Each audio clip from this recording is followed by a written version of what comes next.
This is MRN Out Loud, brought to you by Hercules Tires. Hello again, everyone, and welcome to another edition of MRN Out Loud. I'm Woody Cain, headed to Texas, specifically COTA, Circuit of the Americas in Austin, Texas, for a triple header. All three of NASCAR's top three national divisions are running there this weekend. The Camping World Truck Series race you can hear on the Motor Racing Network. That's the Toyota Tundra 225. It comes your way Saturday afternoon at 1 p.m. Eastern. The Xfinity race is the Pit Boss 250. AJ Allmendinger is in that one, as well as Sunday's Cup race. He's the guest on our Out Loud program this week. We'll talk to him right after this. Citywide to countryside, whatever you drive, wherever you go, Hercules has the value, selection, and industry-leading warranty to get you there no matter where the road takes you. Go to HerculesTires.com. There you can find the nearest authorized Hercules retail location to you. Plus, you can use the tire tracker to find out which Hercules tire fits your vehicle the best. That's HerculesTires.com. Hercules Tires, right. AJ Allmendinger is with us now from Colleague Racing. He's going to do double duty this weekend at COTA, Circuit of the Americas. A new road course coming onto the scene. You're proud of me for being able to do that, aren't you? You didn't think I could count that high, did you? I couldn't even say that. So I was more proud of you for that. But it's going to be a lot of fun. I know you've been on a lot of the road courses that even the Cup Series doesn't normally go to, like Road America, Mid-Ohio, and those type of tracks. But this was a different bird altogether, isn't it? I don't think you've actually raced there, but what would you compare it to? Yeah, I mean, I've never seen it besides now all the sim that I've done and on TV watching Formula One and IndyCar. So to me, it's always fun to go to a new racetrack, especially when nobody's really been to it. Although, Woody, from talking to a lot of the people now, it seems like I might be the only person that hasn't been there, because all I get told is, oh, yeah, I went out there with a Trans Am car. I went out there with this or that. So a lot of drivers have been doing their homework and going out there and checking the place out. But these Xfinity and Cup cars are so different. Sometimes I find it, it's nice to get to know the racetrack, but you almost get in your mindset like, oh, this is where I was braking and things like that. And then you get in one of these cars, you're like, it's not even close. So always fun to go to a new racetrack. I've heard nothing but in all the years of different forms of racing, just how awesome the place is. Just the venue itself, the racetrack is wide. I feel like it's going to be interesting with the way NASCAR does track limits or what they do, because there's so many pavement runoff areas compared to a Road America or Mid-Ohio where it is just grass and dirt. So the track limits are usually self-cleaning there. So it's going to be interesting to see how NASCAR plays it out. I think you're going to see a lot of action, especially on starts and restarts. Turn one, uphill, blind corner, which means drivers were quite dumb, because that means there's a lot of area that we can drive into there. So it's going to be a fun weekend. For me, it's going to be busy. I haven't done double duty a lot in my career, especially when it comes to practice and qualifying like we're going to have. So busy weekend, but it's going to be a great weekend with Colleague Racing for sure. Now, that's interesting to me. I was going to get to that next. You mentioned practice, and it's not a word that we've said a whole lot in the past year, especially on the Cup side. But how are you planning on managing that? I think you get like 50 minutes in the Cup car. Is that enough time? I mean, a lap takes like 3 minutes there, right? Yeah, it's going to be 2, maybe 3 runs, like at most, but you're not doing a lot of laps. So to get out there, learn the racetrack, and then try to, at that point, also feel like, okay, this is what I need to go faster. It's going to be a challenge. And then you look at the weather, and there's a possibility of rain as well all weekend. So you throw that into the mix. Yeah, it's actually, I feel good that I get to do the Xfinity and the Cup race, because that's just more laps on the racetrack. So yeah, there's going to be a lot of things you have to go into. We've done a lot of sim work at Colleague Racing. I'll be honest, I'm almost sick of COTA already, because I've done so many sim days just getting ready between both series. But yeah, I mean, you're going to go out there, you're going to try to get a feel right away, and then you got to make a change. And next thing you know, practice is over. Boom, and you're done. Absolutely. Let's talk a little bit about your season so far. You're running for the championship in the Xfinity Series, coming off a 4th place run at Dover, 3rd in the playoff standings right now. Is this about where you expected to be, or better than you thought you might be? Or, I don't know, did you think you'd be leading this thing right now? Yeah, I try to not have a lot of expectations, just try to take it as the season as it would come. My big thing for us at College Racing was I just want to keep getting better. I want to get that process each week, and whether it's a great run or not where we want to be, like, okay, what did we learn this weekend? And especially going back to that no practice thing, like that's what you have to do. You can do all the sim work and everything and look through the notes and all that, but you got to make these weekends worth it and these races so you can learn from it. Even if it's a track like Dover where you're not going back to this year, like, okay, what did we learn there? Where's our weakness? Where's our strengths?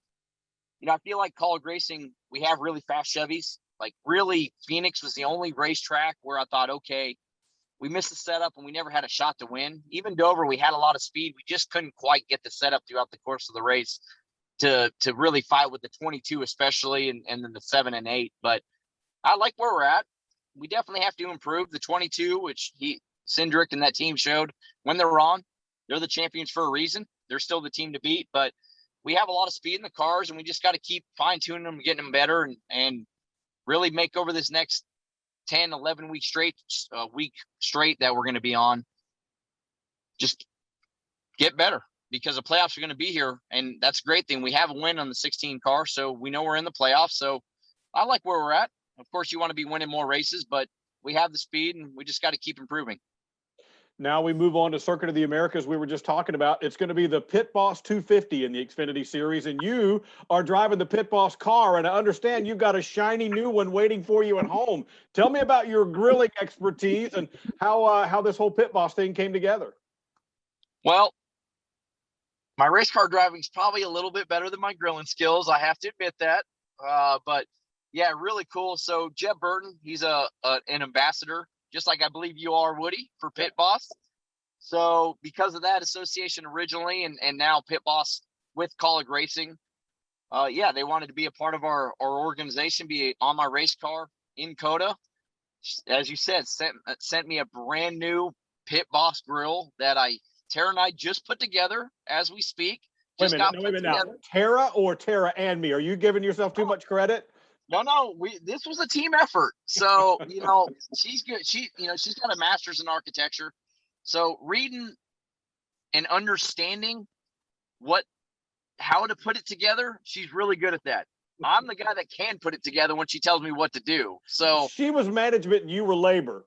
Exactly. It was a perfect relationship. So, put it together. So I'm pumped, man. Like, to have a company like Pit Boss be a part of College Racing, believe in me, be on my race car, and to go out there. I really hope we can have a strong run. And as you said, it's a sponsor of the race, so why not just put the car in victory lane? Like, it just makes sense, right?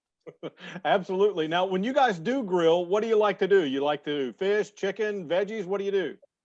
A little bit of everything. So my wife Tara's got a lot of allergies, so we eat very clean in general. So that's what's great about the Pit Boss grill. You can put whatever you want on it and make sure you can do it the way you need to. So we have to be really careful with her to not put any oils or anything like that on that. So, we eat at home a lot, because it's hard for her especially, to go out to a restaurant and know everything's going to be done exactly right. Because if she gets any type of allergy, it's not a good thing. I feel really bad for her. She's probably going to live to be 140 because she has to eat so clean. That's a good thing. And I've always eat fairly clean as well. So a lot of chicken, a lot of salmon, a lot of vegetables and things like that. So it's perfect, man. I love that we got a brand new grill sitting at home for her to work on and me to practice my skills, because I have to get better at it. All right. Well, I brought a couple of props just to give you a little insider tip as you go forward. I don't know if you like spicy stuff, but this one right here, Sweet Heat, is my go-to. You can see it's about gone because I use it a lot. And if you want to get into the healthier side and a little bit more of that for your veggies, they've got the Green Garden Veggie Blend too. That's a new one, but that's rapidly rising up my list right now as well. So give those a try. Well, that was a great thing. They didn't just send us the grill. Pit Boss sent us everything else that went with it. So all the spices. So I'll have to try that. I'm not scared of a little kick, man. Right. I can make it happen. All right. You should do that now. I'm telling you, that Sweet Heat is my go-to on wings. I just dust them on there, and it's not like, oh my gosh, that's too hot. Just a little bit of zip to it and a little bit of sweet to it. It's really good. I think you'll like it a lot. Wow. I'm looking forward to it. So, to just really get ready for COTA. I'm probably going to grill a couple of times just to get, get that mojo flowing for Pit Boss and be ready to go when we get to COTA on Friday. Getting the proper frame of mind for sure. Let's talk a little bit more about colleague racing in general. The team is trying to get more toward a full-time cup effort, and you're doing one of those this weekend. But the team is just growing, and not just growing to grow. It seems like doing it with a good plan and successfully moving it forward, rather than just throwing everything out there and see what sticks. No, for sure. And this is something that drew me to colleague racing originally back in 2019. I didn't know Matt Colleague at all. I really didn't know Chris Rice either. But I love motor racing. I love motorsports. So I've always kept my eye on what's going on, and to see what they've done in the Xfinity series to slowly grow, to start with Blake Cook and then you had Ryan Truex and then Justin Haley really has stepped the organization up when he came in 2019, and along with Ross and myself, and you've had Austin Dillon, Elliott Sadler, people like that. So there's been a lot of input with the race team, but what Matt Colleague and Chris Rice have done with this organization, to not do it too quick, to be a one-car team for so long, then do a part-time second car, then a full-time second car. And with that, I was a part-time third car as well. And then now to be full 3 cars full-time, and now to slowly kind of dip your toe into the Cup Series with some speedway races and then myself running the road course races. It's the right way to do it, because you can try to grow too quick because you think more is better. And we've seen it so many times, right? Woody, like you can outgrow yourself too quick, and it just hurts everybody in the organization. So I like what Matt Colleague, Chris Rice, all the men and women are doing. We had Kaz had a great race at Talladega, finished in 6th. We had a fantastic race at Daytona road course, finished in 7th and running up front all day. So hopefully we can keep doing that. That's the ultimate goal. Yeah, you'd like to go win the race and believe we get everything right in the Cup race, we can go win it.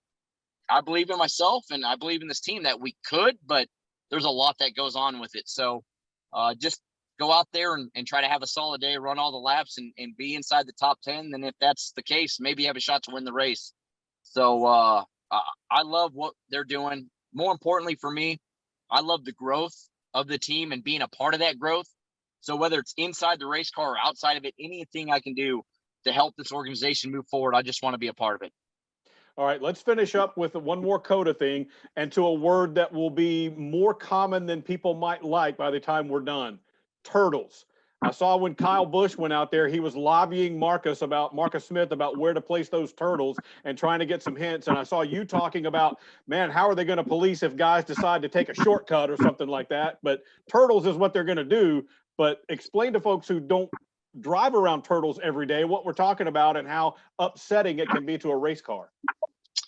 Well, I mean, it's pretty simple. Like if you're parked next to you're parked on the street and you're parked next to the curbing, back it up and just drive straight over the top of it as fast as you can go, and tell me how that feels on your car, because that's basically what it feels like hitting one of those turtles. And that's a street car that's lifted off the ground, especially in the Cup Series where these things are slammed to the ground. I mean, it is bone jarring, it's destructive, and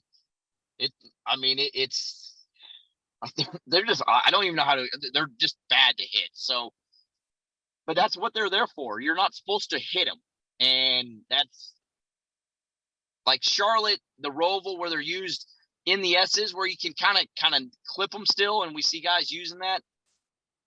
The way I've been explained and saw so far is like the turtles are made as a runoff. Like you can't go outside track limits without hitting them. And that's what they're there for. So, but there's so many sections of the racetrack that are paved. And that's the thing that I have a question and probably not going to see till we get on the racetrack on Friday is, there's certain areas where you got the low curbing that you drive over the top of, and then there's more painted section that you can still get inside that curbing. So are there going to be turtles there? If not, you can use that part of the racetrack. And if you get outside those track limits, what's the penalty for it? So there's a lot of questions that NASCAR is probably going to answer. And I'm sure, quite honestly, the opinion's going to change as we keep running and we see, because as race car drivers, we're going to find anywhere that we can run on that might be a little bit faster. So yeah, and restarts getting shoved off the racetrack, what that means. You look at the Roval at Charlotte or even Daytona, you're under a car and you slide wide and that car has to go outside of the turtles, it's a penalty for that car, fair or not. So it's those types of questions that we're going to have when we get there. It's going to be a lot of fun to watch, a lot of strategy involved, and we'll get to see you guys figure it out in real time with practice coming up. AJ, congratulations on a strong start to the season so far. Good week. Good luck this weekend at COTA in the Pit Boss 250 and the Pit Boss Chevrolet. Thank you, man. Appreciate it. There you go. That's AJ Allmendinger. He's third in the Xfinity Series playoff standings. We'll be right back with more. Sir, are you aware you were going 40 miles an hour? This is a residential area. Sure, but I'm on my lawnmower? Wait, am I getting a ticket? No, I've just never seen anyone top 9 miles an hour on one of those bad boys. And mow their entire lawn in 30 seconds? What got into you? Well, it did fuel up at Sunoco this morning. At Sunoco, we know how to fuel peak performance. We've been doing it for American racing for over 50 years. Fuel your best. I feel like I'm going to be saying this a lot this year, but a new track coming up after that, COTA. Circuit of the Americas near Austin, Texas. We got a lot of road courses this year, and this is a big one with a lot of variations and ups and downs, and you name it to it. What have you seen so far, and what are you looking forward to there? Yeah, I mean, I've been to COTA in a Trans Am car, but the Cup car I think is going to be a totally different beast. I don't really know what to expect yet, but I feel like we're going to be on the road course swing. Honestly, we're going to start racing a lot of road course races, and it's going to really shift the schedule. It's going to really change the way that you approach, just day-to-day stuff, preparation and the typical oval preparation is going to, it's going to be shifted a lot. So I'm looking forward to that road course swing and getting started with COTA. I feel like it's the first of many. So it's going to be a good start to see where our baseline is, see how good or not we are, and kind of try to build on that. Citywide to countryside, whatever you drive, wherever you go, Hercules has the value, selection, and industry-leading warranty to get you there no matter where the road takes you. Go to HerculesTires.com. There you can find the nearest authorized Hercules retail location to you. Plus, you can use the tire tracker to find out which Hercules tire fits your vehicle the best. That's HerculesTires.com. Hercules Tires, ride on our strength. Well, that's all the time we've got on this week's edition of MRN Out Loud. We want to thank AJ Allmendinger for joining us as he gets set to race in the Pit Boss 250 in the Pit Boss Chevrolet. Make sure you're tuned in to catch that one. And our race right here on the Motor Racing Network, the Toyota Tundra 225 in the Camping World Truck Series. That one comes your way Saturday afternoon at 1 p.m. Eastern. I'm Woody Cain, and we'll see you right back here next week for another edition of MRN Out Loud.